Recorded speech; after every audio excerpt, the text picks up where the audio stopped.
জন্ম থেকেই আমি তোমাকেই গুরুজন মানি।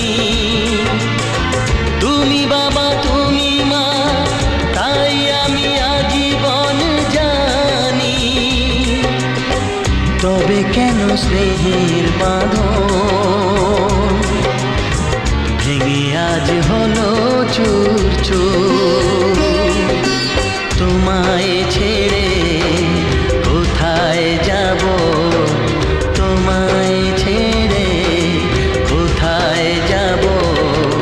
তুমি আমার প্রাণের ঠাকুর, না জেনে করেছি ভুল, ক্ষমা করো।